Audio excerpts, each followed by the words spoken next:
विक्रम बार बार वेताल को उतारकर अपने साथ ले जा रहा था और वेताल बार बार उसे कहानी सुनाकर और उससे सवाल पूछकर वापस उल्टा पेड़ पर लटक जा रहा था। तो दोस्तों, आपका फिर से स्वागत है आपके अपने चैनल में।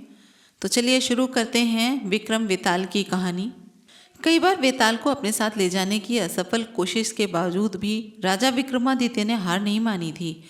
इसीलिए राजा विक्रमादित्य फिर से पेड़ के पास पहुंचे और वेताल को अपनी पीठ पर लटकाकर वापस जाने लगे। अपनी शर्त के अनुसार वेताल ने फिर से राजा विक्रम को एक कहानी सुनानी शुरू की। इस बार की कहानी थी असली वर कौन। सदियों पुरानी बात है। उज्जैन नगरी में महाबल नाम का एक राजा राज किया करता था। राजा बहुत ही पराक्रमी और दयालु था। उसकी एक बेटी थी जिसका नाम था महादेवी। महादेवी बहुत ही सुंदर और सुशील लड़की थी। जब वो विवाह के योग्य हुई तो राजा महाबल ने उसके लिए योग्य वर की तलाश करना शुरू कर दिया। एक एक करके कई राजकुमार राजकुमारी से विवाह करने की इच्छा लिए राजा के पास आए, लेकिन राजा को कोई भी नहीं पसंद आया। राजकुमारी से विवाह करने के लिए राजा ने एक ही शर्त रखी थी कि उसकी बेटी का होने वाला पति हर चीज़ में निपुण हो। इस तरह कई दिन बीत गए, लेकिन राजा को अपनी बेटी के लिए योग्य वर नहीं मिला।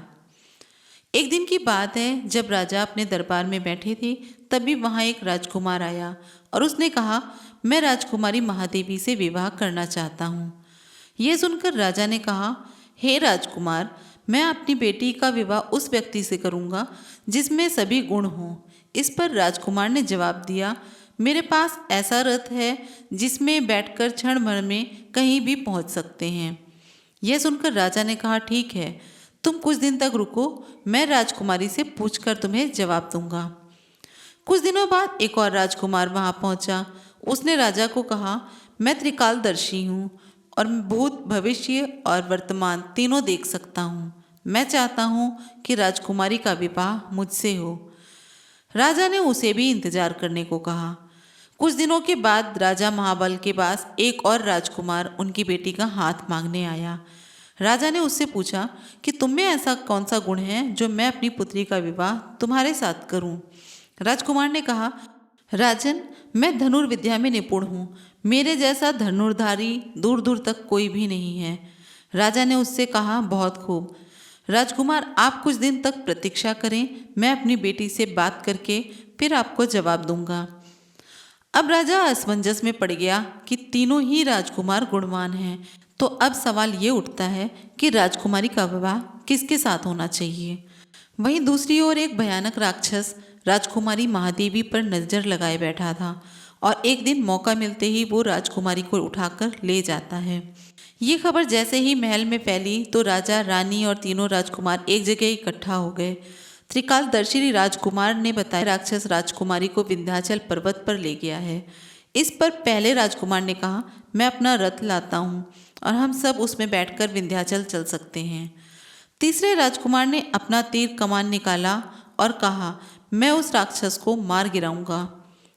इसके बाद तीनों राजकुमार रथ पर बैठकर विंध्याचल पर्वत की तरफ चल पड़ते हैं। उन्हें जैसे ही वो राक्षस दिखता है तो धनुर्धारी राजकुमार ने अपनी कुशलता दिखाई और उसका वध कर दिया और वो राजकुमारी को वहाँ से बचाकर वापस महल में ले आए। इस कहानी को सुनने के बाद वेताल ने राजा विक्रम से कहा, राजन, राजकुमारी को बचाने में तीनों राजकुमारों का योगदान था, तो अब तुम बताओ कि राजकुमारी का विवाह किसके साथ होना चाहिए। राजन, मैंने सुना है कि तू हमेशा न्याय करता है, उत्तर जल्दी दे वरना तेरे सिर के टुकड़े टुकड़े कर दूंगा। इस पर राजा विक्रम ने उत्तर दिया कि राजकुमारी का विवाह धनुर्धारी राजकुमार से ही होना चाहिए, क्योंकि उसने राक्षस से लड़ाई की और राजकुमारी को बचाया और बाकी दोनों राजकुमारों ने सिर्फ उसकी मदद की है। बस फिर क्या था। जैसे ही राजा बोला और वेताल उसकी पीठ से उड़कर फिर से पेड़ पर जा लटका। तुमने सही कहा राजन, मुश्किल समय में साहस ही काम आता है, इसलिए मुसीबत को देखकर घबराएं नहीं, हमेशा साहस दिखाएं। लेकिन तू भूल गया कि अपनी बात क्या हुई थी, कि तू बोलेगा और मैं फिर से उड़ जाऊंगा।